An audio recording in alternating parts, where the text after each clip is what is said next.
Your attention, please.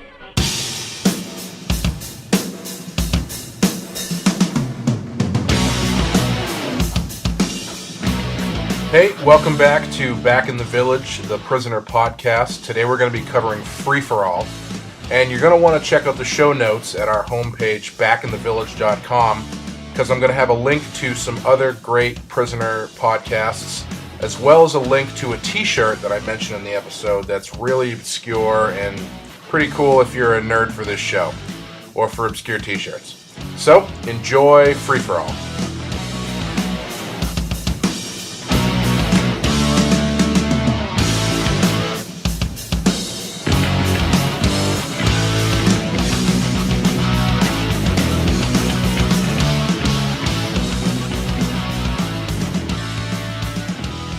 Good morning. Welcome again to Back in the Village, the Prisoner podcast. My name is Clay McCormick from EatDeadMeat.com, and with me, as always, got it that time, is Wes Teasdale from ThePenskeFile.com. Hey, everybody. How's it going? Good job on that, too. Thank you. We might have to rewrite it to be like, here is Wes, here be Clay. You never realize the tongue twisters until you try to say them. It's like when you write a book or something, people do audiobooks. Always say that reading the book out loud is like, I can't believe I wrote this in the first place. I actually heard, not to go completely on a tangent right off the bat, I was listening to an interview with Martin Short, and he was talking about that, and he said, yeah, I actually will rewrite things when I record the audio version. Yeah, like, I would never say that. I'm just going to change those words. That's far too wordy or too much of a tongue twister. Anyway, we are here, of course, as always, to talk about The Prisoner. And today's episode is called Free For All. And it was written by Paddy Fitz, which is a pen name for Patrick McGoohan himself, and is also directed by Patrick McGoohan. Number 6, all over this one. Oh, yeah. His fingerprints. So, what'd you think of this one? This one, there was a lot. I thought this one, my most obvious thought, this is the most obvious satire of all the episodes that I've seen so far. It's the most obvious satire of like the election cycle. And I don't know how famous McGoohan was at this point, but I could also see it being a commentary on the paparazzi, which I don't even know if existed in that time. Well, at this point, after Danger Man, the popularity of Danger Man made him, he was the highest paid television actor in the UK. Okay. So he was basically, The Prisoner comes at the height of his power. Okay. So people knew who he was. Okay, so that makes sense. I see it as a commentary, and it feels like a combination. It felt the most like the pilot episode out of all the episodes. Right. And it also felt like part one of a two-parter in my eyes, which I don't see it might not be coming back that way, but it seemed that way to me. Interesting. We'll have to talk about that a little bit later. So, yep, it's the only main thing different this time about the credits. We seem to talk about the opening credits every episode because there's something slightly different. I don't know if that's a result of the production being chaotic or whatnot, but it changed a little bit every time. But they've always got to throw the new number 2 in there. Right. Now, that's the thing I was going to talk about. This is the first time where they use a stock voiceover. So the part where he goes, we want information, that whole thing, exchange, is a voice that does not belong to number 2. Whereas in the last 2 episodes, when he says, you won't get it, and he says, by hook or by crook, we will, they cut to number 2, and number 2 says, we will, into camera. Okay. This one is a generic voiceover, and when it says we will, they do a very sharp cut to a still photograph or a non-speaking photograph of number 2. Okay. I don't know if that was just to save time and money or an intentional artistic choice. No, I don't know if it was a logistic. It must have been like a logistics thing or something. I don't know. Yep. Or, I mean, given the way that this episode plays out, it might have been, intentional misdirection or something, but they do it quite a few times. Okay. I didn't notice that, but I did feel like the opening credits felt similar for some reason. Where the other ones felt like they were a new take on it, this one felt very of the first or second episode. Yeah, it's pretty standard. Yeah, okay. There's only I think this is the last tweak that they do, which holds over to a few other ones. I am not a number. I am not a number. I am a free man.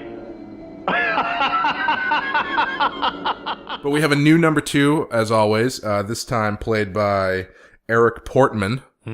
What'd you think of this number 2? This number 2, without giving anything away, this number 2 is... I guess that my silence is deafening. He's the most, probably even-keeled out of all of them we've seen so far. He doesn't really have any traits that I can think of off the top of my head that it would be like... Because he's sort of as regal as the neurotic one. Yeah. But he's not as, like, loud as the portly guy who... Right. Leo McKern, I think his name is. Yes. He's not as sort of, like, cartoonish as him. Mm-hmm. I think he sort of just fills the position, which might be fitting for this episode. Oh, definitely, yeah. Yeah, so I mean, he doesn't really have anything that blew me away. His plot was more interesting than him as a character. Right. I think the thing I try to pick up on this time is their different approaches to number 6. And this time it seems, well, we may as well just get into number 2's plan. Well, to preface that, I want to say this is one of the episodes. This is the first episode that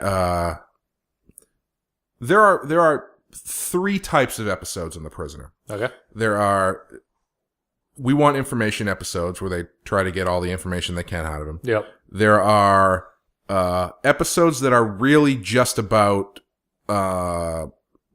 metaphor and allegory or satire, as you're saying, that aren't really about getting information. They're kind of a what-if scenario, playing with certain ideas.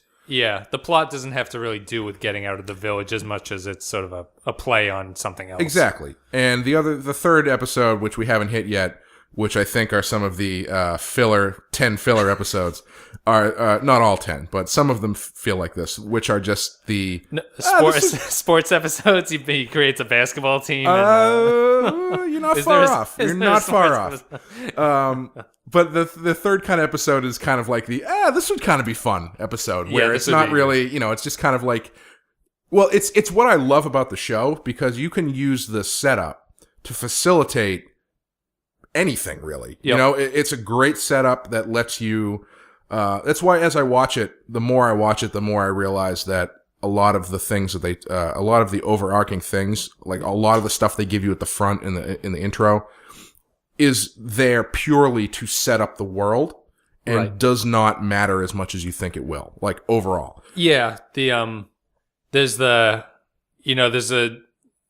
sort of saying that I sort of believe in like the plots of movies, especially as we're entering like a Marvel and DC sort of era in movies, where the mechanics of the world don't have to make sense to my world, but in the movie's world, things that happen have to make sense in that world. Yes. So, if your premise of a movie is that everyone can read everybody's minds, I'll only have a problem buying into that if in the movie people are doing things and they seem unable to read other people's minds. You know what I mean? So, right. like, I'll be willing to accept crazy sort of sci-fi things as long as in the plot of the action, everything that those characters do makes sense. Right. And I feel like the village is so wide open, as you were saying, that anything is possible. So therefore, you can put a lot of stories into that kind of universe. Right.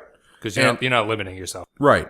And this is the first time they kind of do one of those secondary episodes, which is a playing with an idea, talking about a concept, a metaphor kind of thing. Yep. And so this time, number 2's quote-unquote plan isn't to get information out of number 6. It's to get him to run for office, basically. Yeah, to the point of not getting information where they show us they have a truth-telling device and they don't ask him why he resigned. See, that's we'll talk about that scene in length. But that's another thing where it's like, I was watching it the other day with my girlfriend. She said the same thing. It's like, well, why don't they just ask him why he resigned? Right. But it's that episode is not about that. Yes. So inside the world of that episode, that's not the point they're trying to make. They could go that way. It could, yeah. It might work, it might not. Yeah. But that is not in line with the story that they're trying to tell. Yep. Elections in this place, Of course, we make our choice every 12 months. Every citizen has a choice. Are you going to run? Like blazes, the first chance I get. So they want him to run for office to become the new number 2 because apparently they hold democratic elections every 12 months.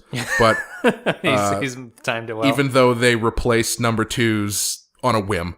Yeah, and it's a totalitarian type system. Right. That apparently has a fairly run election process. Yeah, well, as Six says, everybody votes for a dictator. Yeah. And it is the callback to they do reference the democratically elected council in the first episode, who you actually get to meet this episode. Oh, they mentioned them in a previous. They mentioned the people on the set of The Weakest Link. Is that?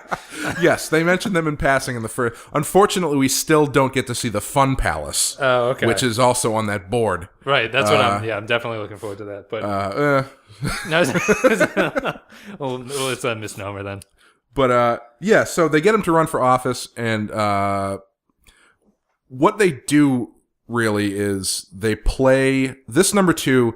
His approach to Six is it seems like he plays on Six's overarching feeling of like self-worth or self-importance, I should say. He thinks he's better than everybody else in the village. He thinks that he is smarter, et cetera, et cetera. So they basically say, okay, if that's the way you feel, why don't you run for office? And when you win, you will have control of everything. Right. You'll meet number 1. Nothing will be a secret. You'll have all the buttons to push. Right. Yeah, which he does. Yeah, he does gleefully. Yeah. So, it also, you're saying that he thinks he's better than everybody. And I don't know if he comes out and says it, but I mean, he doesn't trust anybody, but he thinks that everybody else there is like a lemming, and he's the only person who realizes what's going on. This is the first episode where I think because I think I asked you in a previous show about whether or not all these people are actors in this world. And this one, he comes out and says, I know you were all people who had intelligence and now you're here. Right. Which is good. I think it's better to take that route. But it also means that, because everyone in the village is kind of a moron besides him. Like, they sort of... they play the roles they need to play. They've obviously been broken or something, because they're totally just like dancing around and like marching to the beat of a drum and holding up signs and stuff. And I didn't get the impression before that they actually were all spies. Yeah. And this time they're people who had things that are important to know, or people that are important to lock away. In this episode, he actually makes that very clear. So he seems to be totally by himself at this point. Yeah, and that also does a good job, I think, of, they seem like morons, but it also, it seems like a village full of people who have been lobotomized, Yeah. Like all, like you said, they've all been broken, they've all fallen into line. And they are just sort of used the way they need to be used for whatever story they're trying to tell. Which I would call this episode satire, and I think it's a satire of the voting public almost at that point. And he's just my take on the satire of this plot is that he's running for office, and he's got his own ideas when he starts, and then it kind of fades away as he's trying to become elected to the point. And a little bit, some of it's on the nose where the reporter's asking him, like, what do you stand for? And he's like, no comment, whatever. And then that reporter is writing his own answers in. The one time he gives him an answer, he writes no comment. Right. So, I mean, I think that's the obvious satire of the whole thing. I did have they're giving him a drug throughout the episode. Is the drug making him want to go through the election? I believe so. Okay. Yes. That is one of the issues I have with the whole plot in general. We can talk about that at the end. Sure. There are those who come in here and deny that we can supply every conceivable civilized amenity within our boundaries. You can enjoy yourselves, and you will. You can partake of the most hazardous sports, and you will. The price is cheap. All you have to do in exchange is give us information. You are then eligible for promotion to other and perhaps more attractive spheres. Where do you desire to go? What has been your dream? I can supply it. Winter, spring, summer, or fall, they can all be yours at any time. Apply to me, and it will be easier and better. But to go back to what you're saying about the satire, I feel like if it's a satire, it's a very cynical, pessimistic satire. Yep. Because basically the thrust of the episode is he gets pulled into this election, which, as you said, he has his own views and points that he wants to articulate. They brainwash him and turn him into... he basically goes from... He goes from Rand Paul to whoever the Republican nominee will be. You know, Yeah. you go from like being a little bit crazy or like, extreme, I guess, and you're like, everyone's going to get the fuck out of here. Yep. And then he eventually becomes sort of buying the party line. Yeah, well, he's the thing that's I find really interesting and fun about that is after he's brainwashed into really accepting this nomination, he's giving speeches with the same sort of impassioned number 6 fire, but the stuff that he's saying is just reformatted bullshit that the number 2 is saying. Is always saying, yeah. So, he gives a speech at the beginning about everybody here is being coerced and your minds are being broken or something like that. Yeah, and then New World Order, basically. Yeah, and then the next one he gives says, you guys, this place is great. You guys can do whatever you want. All you got to do is give us some information, and then, otherwise, if number 2 remains, they're going to break your mind. But if you just tell us, it's going to be great. It's going to be great. Yep. And I think it's a really good comment on, or at least a really cynical comment on politics and how, and the illusion of party lines, because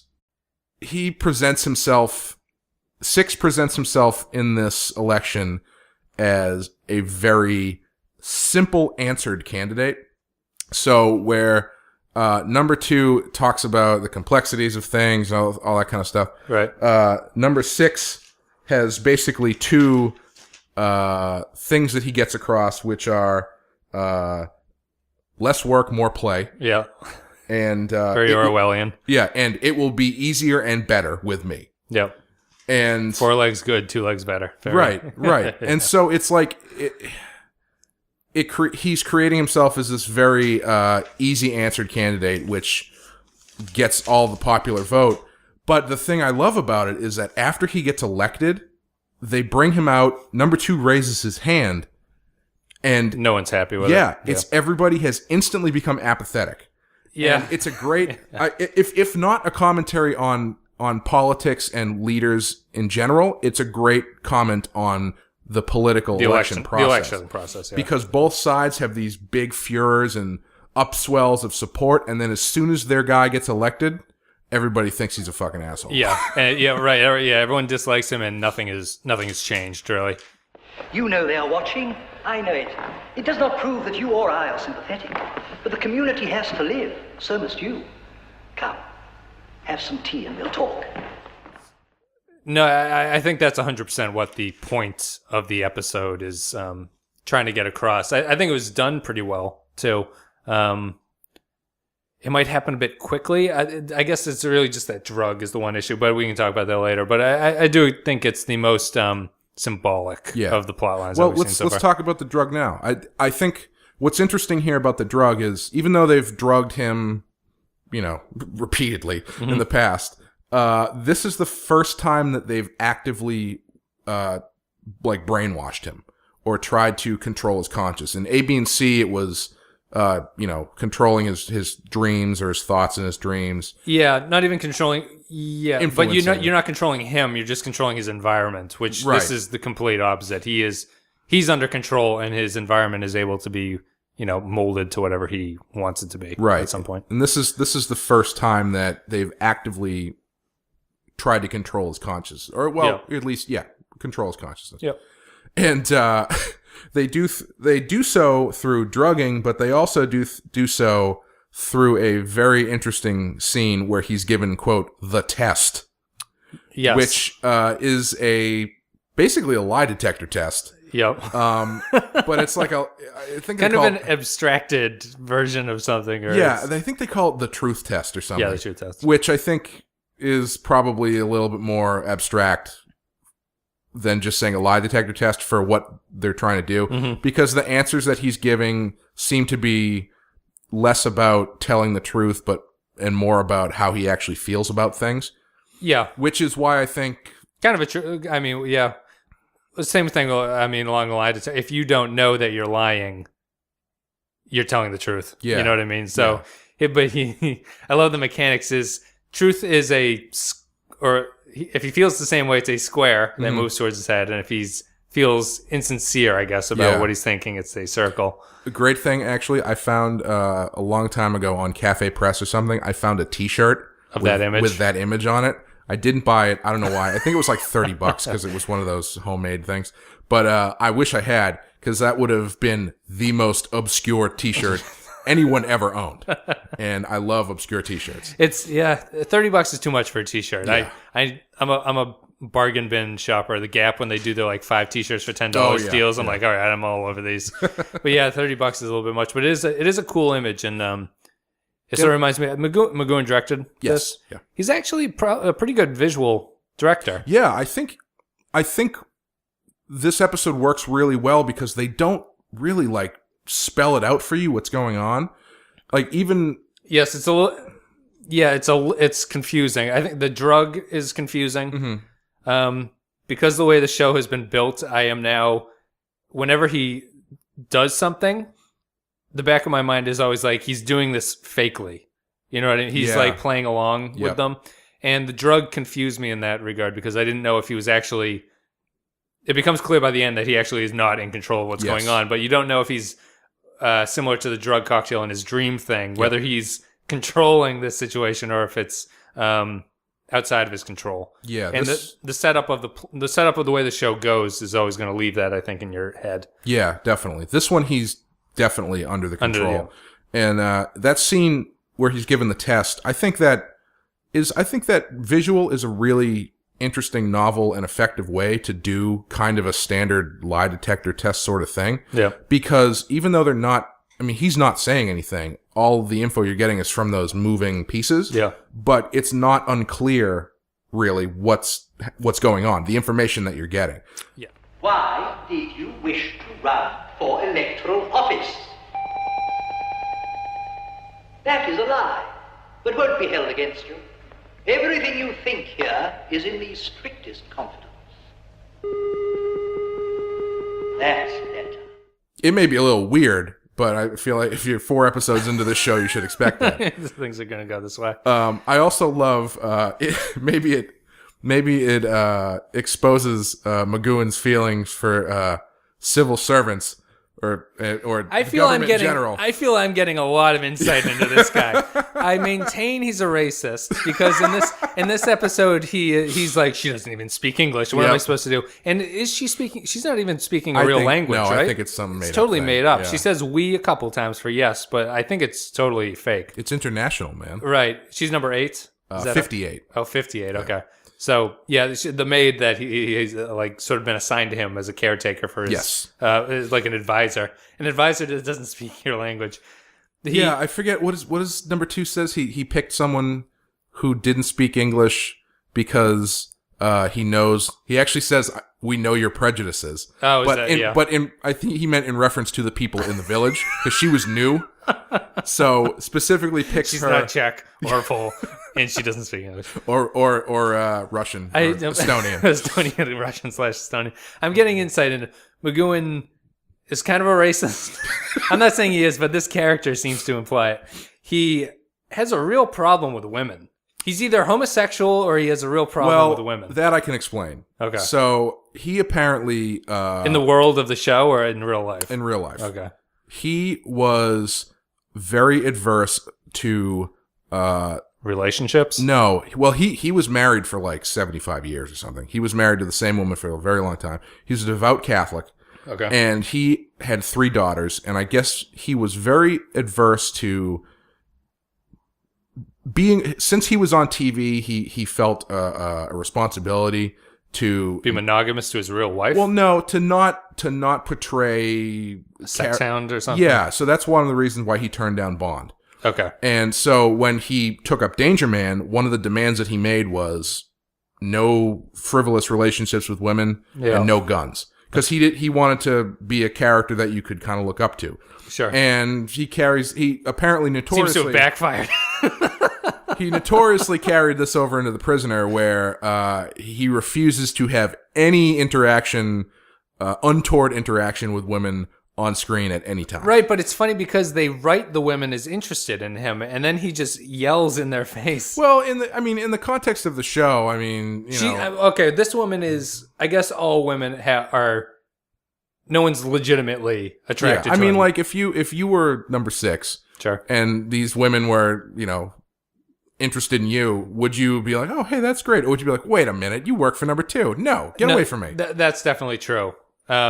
I think it might just be the Bond mentality now colors how you view spy things, where Bond would bone them, use them to his advantage, and then if they pulled a gun on him, he'd disarm them or whatever. Like that's the Bond way of dealing with things, and his is not that. And to my like modern TV sensibilities, he comes across as like, I think people in modern day would write a ton of, is this character gay? Kind of like analysis of what's going on. Yeah. Because he or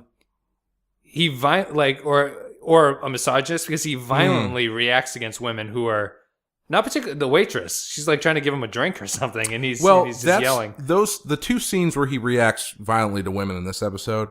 And violently just by yelling. He's not beating them up or anything. I think those are colored by the fact that he's like coming down off the drug they're giving him. Because the first time is when 58 gives him the cup of tea, and he like freaks out, and he's like, try it. You know, he's like, and then he's trying to say, be seeing you in her language. Oh, and he's like freaking out and like breaking down. He's coming down. Yeah. And the second one is when they're at the awesome club, called the Cat and Mouse. Called the Cat and Mouse with the self-playing drum set played by a ceramic lion. With 4 on the floor, dance hall beats, just pounding bass drum. And one old lady just, cutting it up in the background.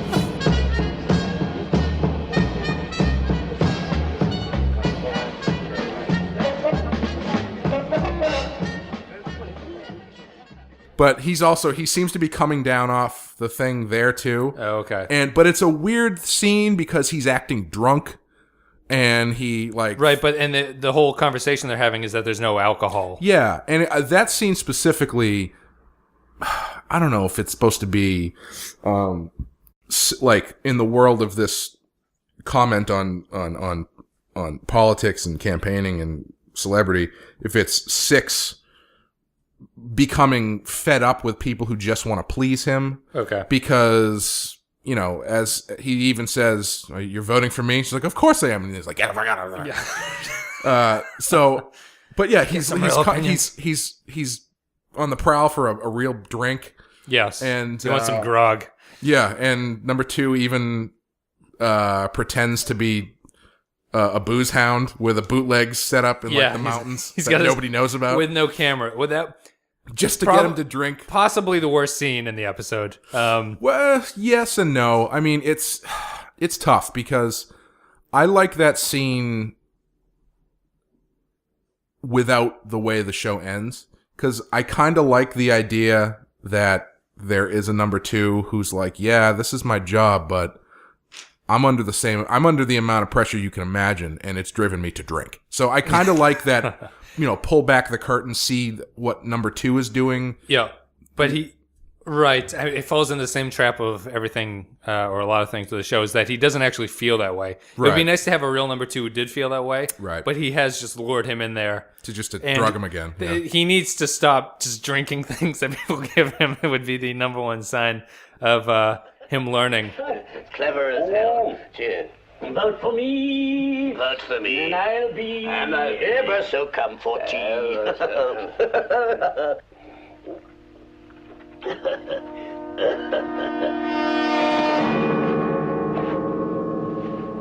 But yeah, I just think it's a weak scene because it takes a long time to get to what I felt was the end that I saw coming. Yeah. And especially when they've shown that they just will spray him in the face with gas, like if they need him to be knocked out. Yeah. I just felt like it took too long, and if it's just another betrayal, it didn't really add that much, which is funny because I saw that one coming. I did not see the twist coming at the very end. Yeah. So I don't know if it was really... I felt like it took too long for what it eventually amounted to. Mm-hmm. And all it amounted to was a refreshing of the first situation where they drug him the first time and he buys into it. Right. And he just comes down and they're like, oh shit, give him more drugs. Yeah. And then he goes back into the second time they do it while he's asleep. Because they do have that light thing that comes down over his face and like... Oh, is that what they did? Yeah, I think that's what it is. Oh, okay. Because I believe right after that... Yeah, because that happens after he tries to escape. Where we see the return of the Rover hands. The Rover hands, yeah. Which... Sure. And also... He also got absorbed by it a little bit. Because he had his face in the... oh, that's right, yeah. And we also get to see the only appearance of the Rover worshippers, which is just like this weird thing they throw at the end. It's kind of like that scene in The Shining when Shelley Duvall's running through the hotel and she sees that one hotel room where like the guy has got another guy in a dog costume in his crotch. It's just like, it doesn't mean anything. It's just really weird. Yeah. It's like that where Six runs through this door and he sees a bunch of people in sunglasses just like getting high. Like watching vibing out on Rover, just like bouncing there. Vaguely a strip club type thing, except they're all wearing sunglasses. Throwing credits at Rover. The cult, okay, I do remember that. I wasn't sure. You are just the sort of candidate we need. I am not a number. I am a person.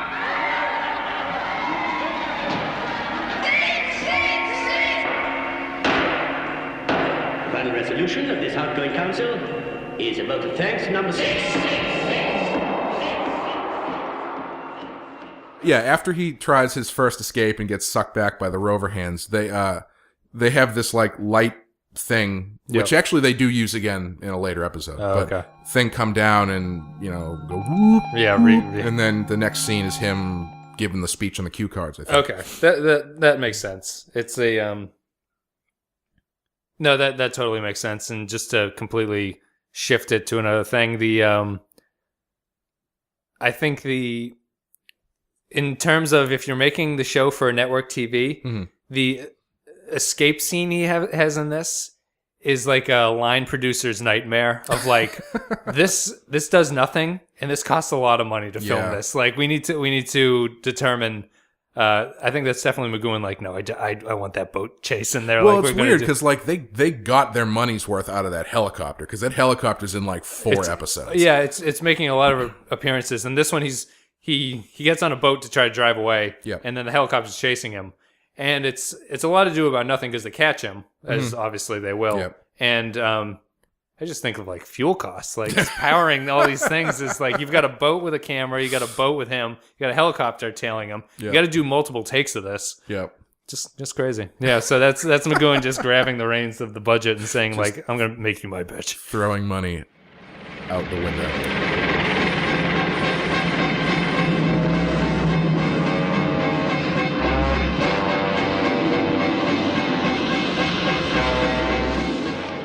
It was a cool scene. I always liked it feels very spy-y. Well, it's funny because this is the first time I've watched it and really noticed how many kind of like gratuitous fight scenes are in this show. Yeah. When it's clear, they were making the show and someone was like, listen, I love what you're doing. Weird metaphor shit.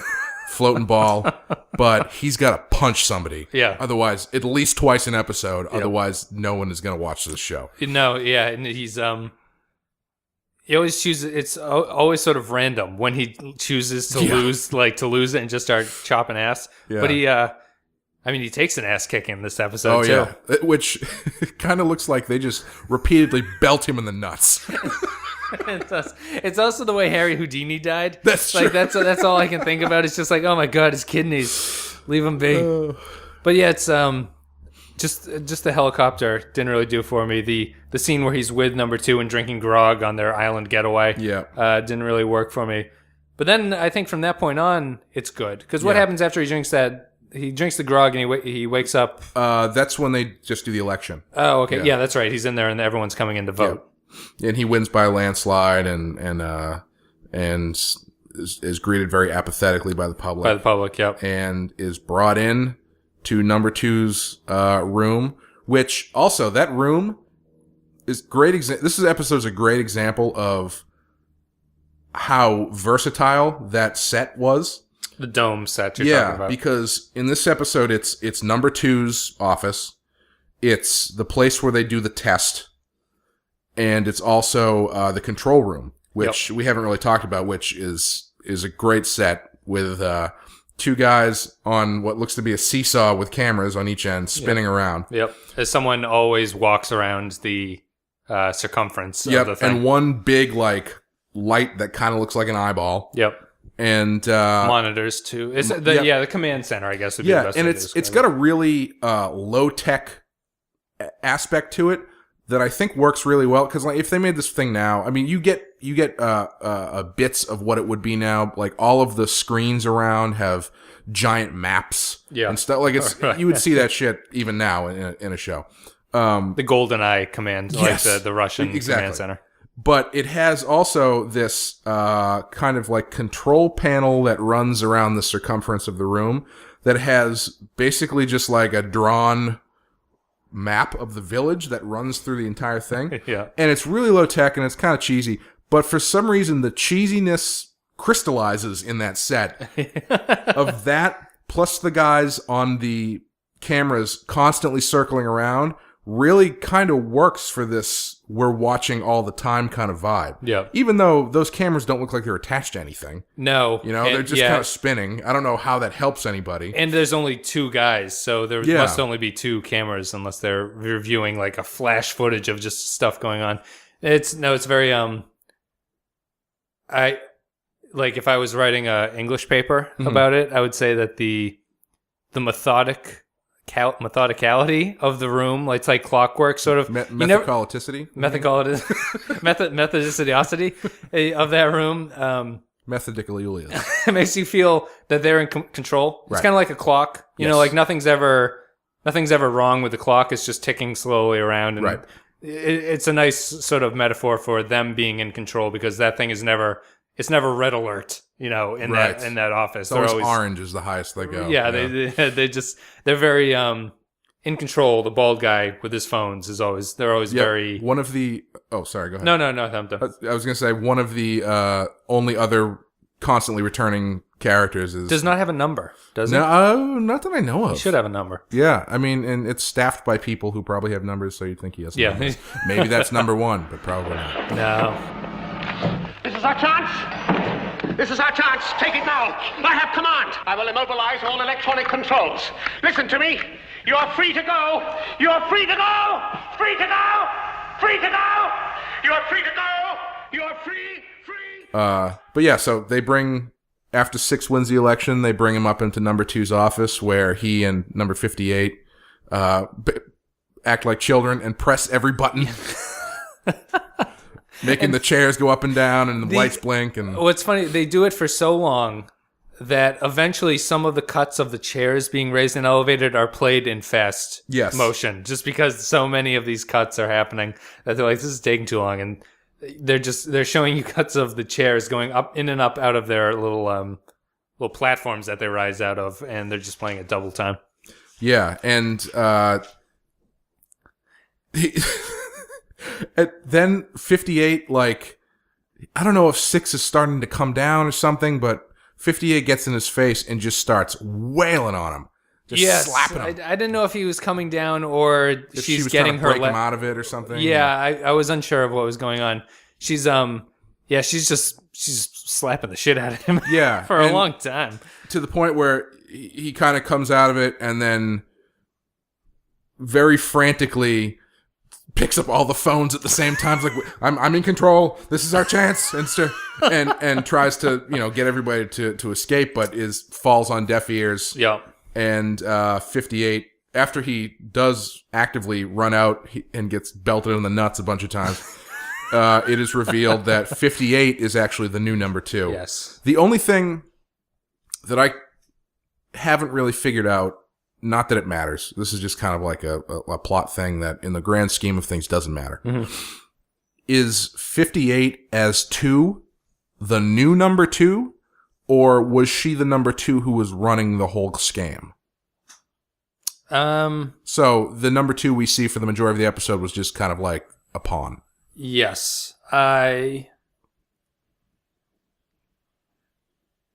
was thinking of it originally. I would have said that the female number 2 was number 2 the entire time. Mm-hmm. The only thing that now that I'm thinking about it makes me question that is she has a conversation with the old number 2. Yep. Which makes it seem like a handoff. Yeah. And we haven't seen number 2s converse with underlings on such an equal footing. Right. So I'm inclined at this point to think that the old man number 2 was number 2, and now she is just taking that position. Which is interesting because then it it still kind of works inside the metaphor of the episode because the implied change of one candidate to another, is undercut by the same power being, but the new boss same as the old boss. I'd agree with that. I think that thematically makes sense. Yeah. In terms of how the plot comes out, and in terms of his like election storyline. Yeah, so I think that strengthens it a little bit. And so the ultimate twist, which I didn't see coming, which is good because the show has made me sort of question everything that happens. I'm always like, not going to happen, going to happen. Her being the number 2 is interesting, and he just gets wheeled out on a stretcher because he's taken so many nut shots. And that's the end of the episode. Yeah, it's not like they kind of drive home at the end. So what I was saying earlier about my biggest problem with the episode, I don't even want to say it's a problem, but it's like the end feels slightly, it's not as tight, it's not wrapped up as tightly as it could be. I feel that's why I say this feels like part 1 of a 2-parter. Yeah.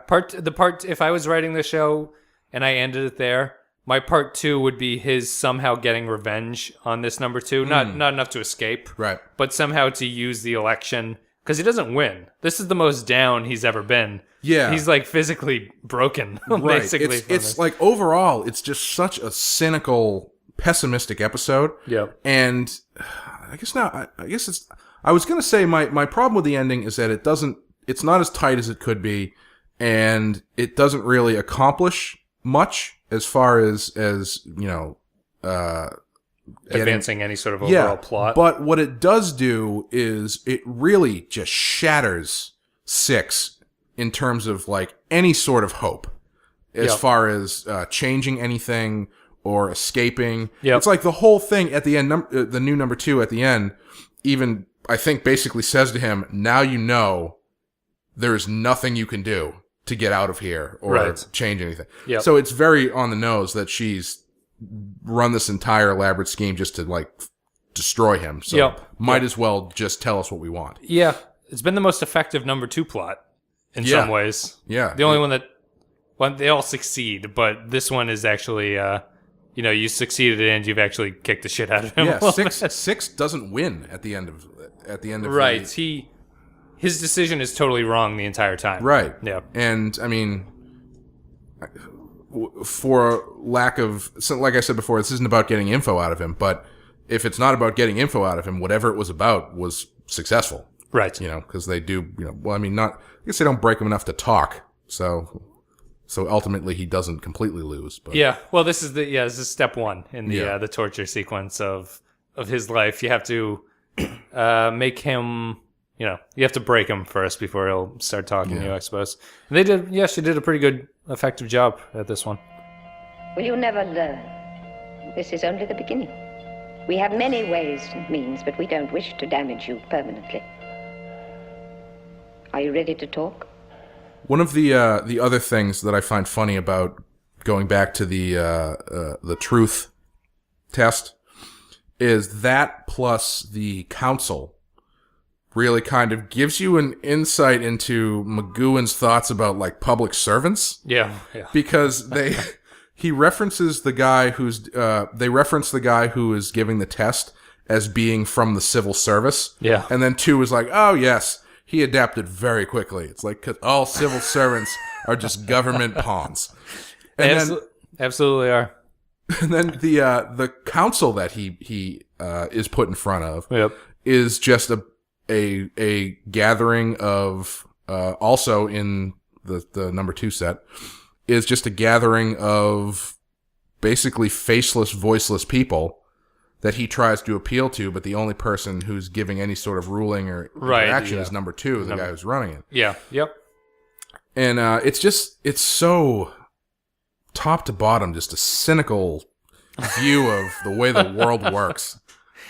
It is. It is cynical. I don't know if it's like a touch heavy-handed. I don't think it is particularly. Mm-hmm. It might hit there a couple points. I think it does a pretty good job overall of hitting the ideas that it wants. And the episode is only a little bit distracted by some of these scenes that are not particularly helpful to it, which kind of water it down a little bit. I think you could have tightened it up by removing those 2 scenes we talked about before, right, and keeping his politics thing the main focus, because I did think it was interesting. Right. I think what I was trying to say before, I couldn't remember exactly what it was, but I have it now. The ending, it's not so much the way that it wraps up that bothers me. It's, I don't know why they have to brainwash him. So, I mean, I know if you're looking at it, so it depends how you look at it. If you're looking at it from a plot standpoint, right? Yep. If they don't brainwash him, then his win and then subsequent crushing by the new number 2 at the end feels like it would be that much more powerful. Yes. Because he feels like he's put his message out there. He has won. He is in control. And it's like, no, you're not in control. Obviously, you're not in control. Yeah. We've planned this whole thing from the start. Yes. But the reason it doesn't bother me that much is because the brainwashing thing is still part of the metaphor that they're trying to play with.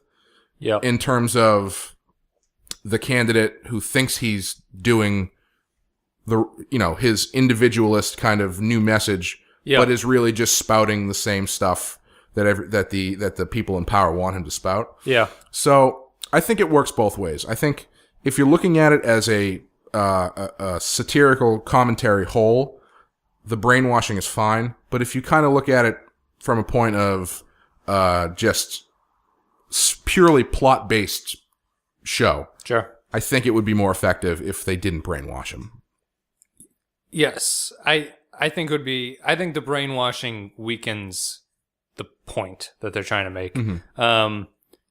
What they should have done to make the betrayal all that much more sweet was 58 should have spoke English and should have been the worm in his ear the entire episode. Ooh, okay. About like, this is how you be like a real advisor, sort of a party advisor. Right. And, he'll start off with his strong sensibilities and she'd be like, oh, you somehow structure this so that this actually makes sense in terms of the episode. But she would sort of be convincing him to sort of like, once you get there, we'll be more effective as leadership if only you sort of mellow out a little bit, like that kind of thing. And have him actually get to that point where at the end of the episode where he is, and then have her be the betrayer that like is ultimately causing him to be there for that long. I'll do you one better. That's actually made me think of something that I think I love what you're saying. But so remember the scene where they're having the tea and he freaks out and he tries to that he figures out how to say "be seeing you" in whatever her language is.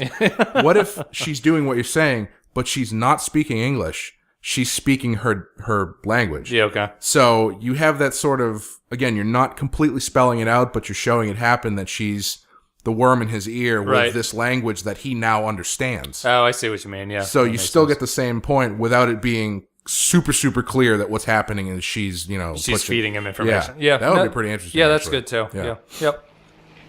You seem to be doing pretty well. Far be it from me to carp, but what do you do in your spare time? I cannot afford spare time. You hear that? He's working to his limit. Can't afford spare time. We're all entitled to spare time. Leisure is our right. So the last thing that's interesting that I want to touch on is this is another one where I feel like you can debate where this episode falls in the line of episodes. So, like, last week we were talking about A, B, and C seeming like it was I think we said it was a later episode because it was getting more frantic. I think we disagreed, right? Oh, okay. That's right. I would put it earlier, you'd put it later. Yes, that's what it was. What do you think about this one? I was thinking about this, and I'm conflicted. Mm-hmm. In terms of the ending, I feel like this is a super early story. Yeah. In terms of the plot of the election, I feel like that's a plot you can only run later in the series. Because if you run the election plot as the second thing, it seems ridiculous that he would have any ground to garner votes. Yeah. Like, him getting votes seems to imply to me that he's been there for a while, and people kind of know him. And if you run that as early, it makes less sense to me that, they're like, oh, we captured you, and here's the good news, you can run for an election where you become the leader of this place. Right. That seems silly. But the ending where he's totally defeated is like a second episode type of idea. Right. Because you show the ultimate downside in that terms. Mm-hmm. And I don't think that works later on because at that point you already kind of know it. Right. So it becomes gratuitous just sort of kicking the shit out of him and being like, oh, yeah, that's what you get too. So it's in kind of a weird place for me. What do you think? Well, I like what you're saying. I agree with it. I actually think I would keep it where it is because it's the 4th episode. Yep. And I think you've got enough, ignoring, let's say we don't know off exactly what episodes 2 and 3 are. I think, but Arrival stays the same. Okay. 2 and 3 could be anything. Okay. Number 4 is free for all. I think that's a pretty solid point where you can kind of skirt that line a little easier. Right. Because the thing that made me think of it immediately as being an earlier episode is at the beginning when they call his house and they say, are you number 6? And he says, that is the number of this establishment. Right. Or something. Yeah. So he's still really, really actively railing against that. Whereas Chimes of Big Ben, which is set as number 2, the second episode. Right, where he's sort of waking up and he's gotten to the point where he's fallen into a routine. Yeah, he's eating breakfast, wearing pajamas, When someone new comes in, he's like, I am number 6 and you are number 8. Or, he's spouting out all this stuff that he's accustomed to. Right. So that's why, and also because it's what they do to him, election aside, the point of what they're doing to him is something that I feel like you would get across earlier rather than later. Yes. But again, I don't think it would necessarily work as like the second episode. Right. So I think it falls pretty good where it is, number 4. I think so, yeah. I'd agree with that. It's they're trying to shove together 2 sort of divergent times in one show, which makes it a little difficult to place. But I do think 4 is a pretty good spot for it to be overall. The community can rest assured that their interests are very much my own and that anything I can do to maintain the security of the citizens will be my primary objective. Be seeing you. That was the lunchtime news on this election day. It looks as though it's going to be neck and neck. So yeah, I think the only other thing is some trivia, which is this is the first of 3 episodes that were written by Patrick McGoohan. I think the other 2 are the final 2 episodes. Oh, okay. And it's this is the only appearance of the Cat and Mouse, the village pub, which is unfortunate because that seemed like a pretty happening place. And it's such a good name. How can you not go back to it? It's sums up the entire show pretty much. A little bit Mos Eisley. Yeah. The pounding drums. They should have aliens in the show. I'm going to tell you right now, there are no aliens in the show. But there should be this is the last podcast episode that we'll be doing. It would be great if there was one background guy who was just clearly an alien. And this is also the only appearance, unfortunately, of the rover worshippers. Oh, that's too bad. I always thought that was a missed opportunity because, being a nerd for this show, I've thought about things that I wish they had covered or interesting things that they wish they had touched on.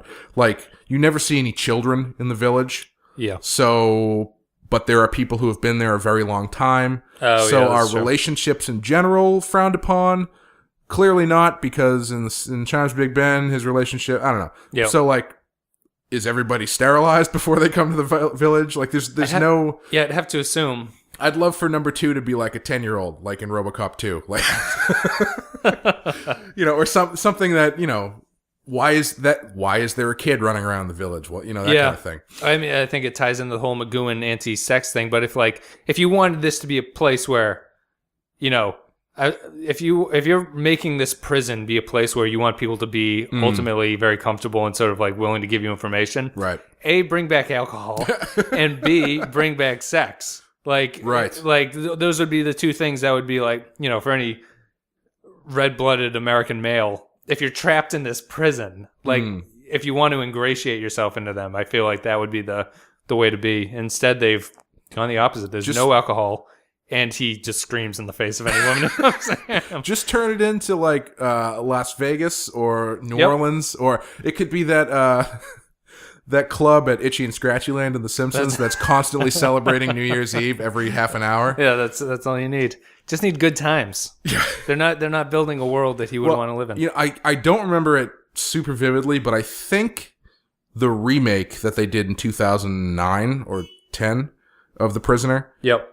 Is a little bit more that way. I think it's a little bit more of a good time kind of place. Yeah. I don't remember. When we're finished with this, I don't know if anybody's listening to this, but if they are and they're interested, it might be fun to do. If you are, help me.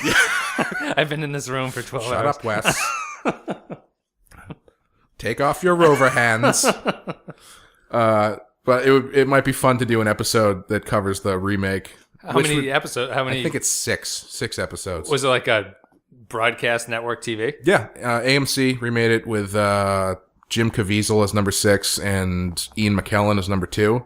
Really? It's terrible. It's so bad. I would love to do it just to do an hour of just venting and shitting all over it. Yeah, I mean, we could watch all of them and then just make one episode about what the fuck was this? Or if that's I don't even want to get into it, but it was not good. What happens to the best of them? But the other thing I always thought was interesting that they never really, as far as I can remember, they never really touch on, and maybe this is also a result of McGoohan's devout Catholicism, but they never really touch on religion. And so the fact that they had that scene with the rover worshippers made me, because it'd be interesting if they did an episode that was at least had some form of religion play into it as a motivator or a controlling force or something. Like, that seems like something that the prisoner would be able to tackle. Well, the whole number 1 kind of is religious allegory, right? That's true. He's the higher power that you can't see. Yeah. That is pulling all the strings. Yeah. But there's no criticism of that. Right. Or like any sort, not even criticism, but any sort of like, no plot point is ever touched on this. He's always just a guy that you need to find. Right. Instead of just you not having free will or something. Essentially, you're not, any choices you're making aren't mattering in the long term. Right. But yeah, I think it would have been really interesting for them to touch on some of that stuff. But hey. There's always a chance for a reboot of the reboot. Yeah. Starring... I don't know. Well, there was talk of them doing a movie for a long time, but it was just leave it where it is. Yeah, it wouldn't really. They remake everything else. Just leave this alone. Yep, it's fine the way it is.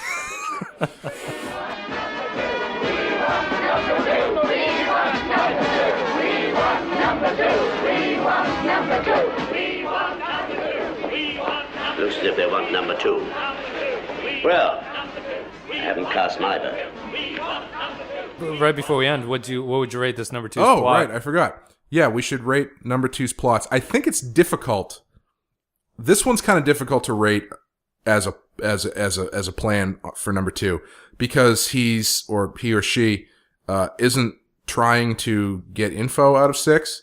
Right. But again, like we said, if you're just going for whether or not it succeeds. Yeah, I'd give it a 5. I think it's a 5 too. Because this is pretty much as good as they can get without winning, which is a 6. Right. So, yeah, because even at the end of this one, she's like, "You're broken. You may as well talk." And he's like, "Nah, go fuck yourself." So it's as close as you can get to winning without breaking him. No, I'd agree. It's a 5. I thought this was the best plot also because I didn't anticipate the ending as I have in the previous ones. Mm-hmm. Yeah. Now, what do you think? How do you feel so far? This is only the first episode they've done this, but in the past you've mentioned how you like to look at them from very a plot-based analysis of the show. Yep. How did you feel with this episode, which is a little bit more metaphorical and surreal versus something like Chimes of Big Ben, which is just like a really tight sci-fi plot? Chimes of Big Ben is a better script. Mm-hmm. This script is good, but it's dragged down by those couple of scenes, which I think detract from the overall message. Mm-hmm. And that throws the pacing off a little bit too. Big Ben feels much more modern. This one feels a little bit old. Like that's this is pre-70s, but that 70s filmmaking style where it's like things take a long time to really start going. But I think script-wise, this one's pretty tight outside of, as you mentioned, the getting rid of the drugging is a big help. And it's weird. It's strange. I think they do it just to maintain him as a pure hero. That's how you get around this character. Because this is coming from an era of TV where there's no shades of gray. Right. You know, your heroes are good, villains are bad. And so the only way to have your character do nefarious things is to not have him be in control of the situation. You know, which is what modern television has kind of flipped totally on its head, where everything is gray. Right. And it's like you're just trying to do the best with your situation. If they made it now, number 2 would be the hero. He would, to be honest. Yeah, just... Actually, now that I think about it, that doesn't not happen in the remake. So. Oh, right. Yeah, there you go. But I mean, if you remade this episode, if you were to remake this whole show, I think this episode would be the most modern feeling of all of them, which I like for that reason. No, that's a good point. I never really thought about that in terms of how they present them like that. That's a good point. But yeah, well, that's pretty much it for Free for All. Next time we will be back with Royal Rumble, followed by Hell in a Cell, and no DQ match. We will be doing a 4-hour live podcast of WrestleMania in April. I believe the next episode is The Schizoid Man, which is one of my favorites. So. Which is a Star Trek episode. Is it really? Yeah. Oh, we should watch them back to back and pit them against each other.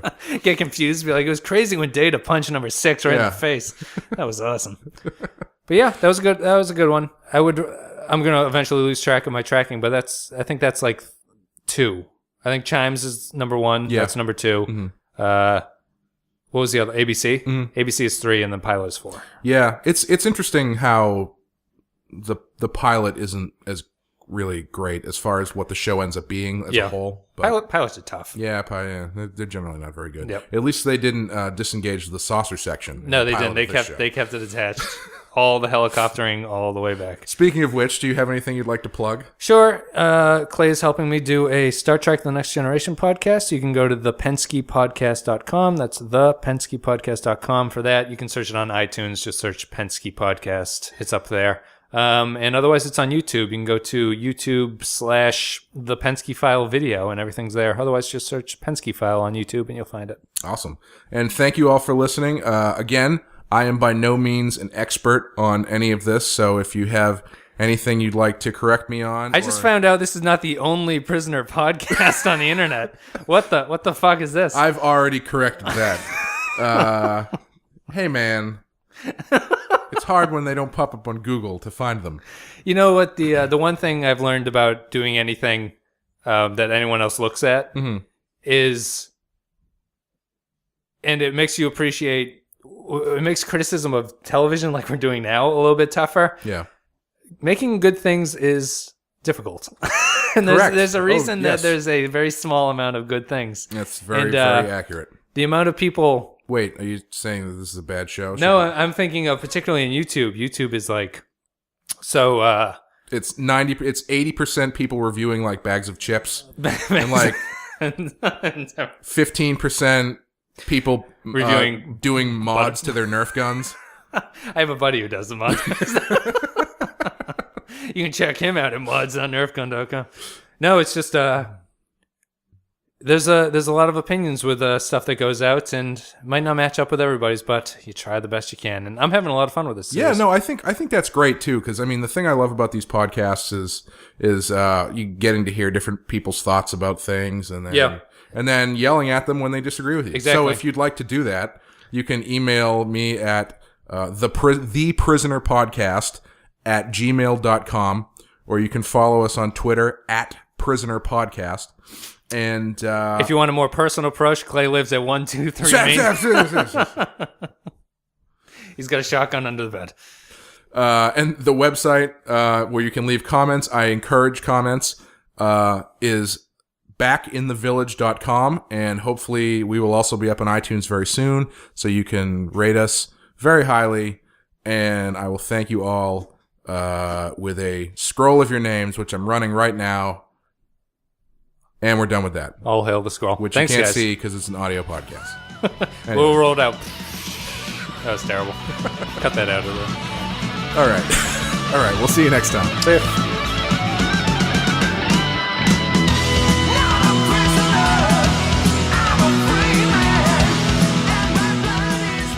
Well, thanks again for checking out this episode of Back in the Village, the Prisoner Podcast.